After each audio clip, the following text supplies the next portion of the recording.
રોજ નિશાળે જઈએ. ભાગ 2. શાળામાં સજા.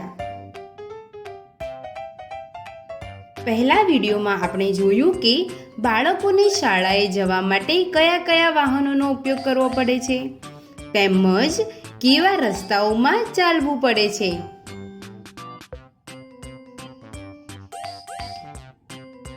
પ્રસ્તાવના.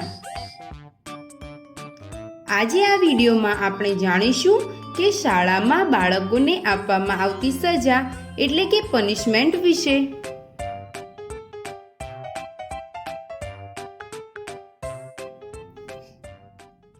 અરે બિટ્ટુ, તું હજી સુધી તૈયાર નથી થયો? કેમ આજે શાળાએ નથી જવાનું? દાદાજી, હું આજે શાળાએ જવાનો નથી. કેમ બિટ્ટુ? આજે મેં શાળાનું ગૃહ કાર્ય નથી કર્યું, માટે મને શાળામાં શિક્ષક સજા કરશે. શું તમને શાળામાં કોઈ દિવસ ઠપકો મળ્યો છે? કેમ મળ્યો હતો? અરે બિટ્ટુ, શિક્ષકના ઠપકાથી આટલો બધો ડરી રહ્યો છે? હવે તો પહેલા જેવો જમાનો પણ નથી રહ્યો. અમારી શાળામાં તો ભૂલની આનાથી પણ મોટી સજા થતી હતી. કેવી ભૂલો દાદાજી?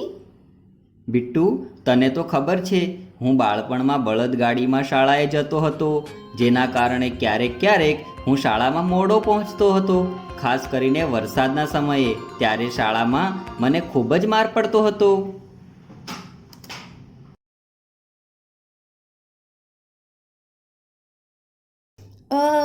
માર? હા બિટ્ટુ, હું બાળપણમાં ખૂબ જ તોફાની હતો. ત્યારે મને મારી નાનામાં નાની ભૂલની પણ સજા મળતી હતી. કેવી સજા દાદાજી? બિટ્ટુ ઊભો રે, મને યાદ કરવા દે, કારણ કે ઘણા વર્ષો થઈ ગયા. હા, મને યાદ આવ્યું. મારી શાળામાં હાથ પર દંડાથી મારતા હતા. એક પગ પર ઊભા રહેવું પડતું હતું અને ઊંચા હાથ કરીને બેન્ચ પર પણ ઊભું રહેવું પડતું હતું. શું તમને શાળામાં ભૂલો માટે સજા મળે છે? આ સાંભળીને બિટ્ટુ ખૂબ જ ગભરાઈ ગયો હતો. દાદાજી, શું આજે પણ શાળાઓમાં આવી સજાઓ મળે છે? અરે ના બિટ્ટુ, આ તો જૂની વાતો છે. આજે શાળાઓમાં આવી બધી સજાઓ નથી મળતી. અરે દાદાજી, શું શાળામાં બાળકોને સજા ના થાય તો બાળકો ગમે તે કરી શકે? હા, અરે ના બિટ્ટુ, બાળકોએ શિક્ષકોની આજ્ઞાનું પાલન કરવું જોઈએ. તેમની દરેક વાત માનવી જોઈએ.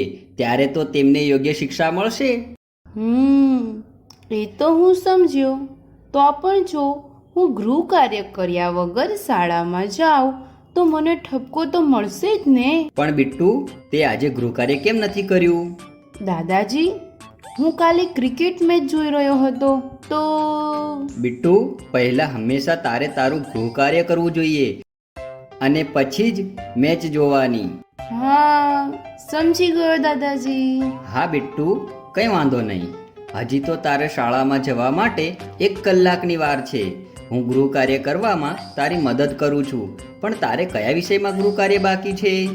પર્યાવરણ વિષયમાં દાદાજી. ખૂબ જ સરસ. ચાલ શરૂઆત કરીએ. બિટ્ટુ તેનું ગૃહ કાર્ય કરવા લાગ્યો. દાદાજી પણ તેની સાથે બેસીને તેની મદદ કરે છે. શું તમારી શાળામાં ભૂલની સજા મળે છે? તમને શું લાગે છે?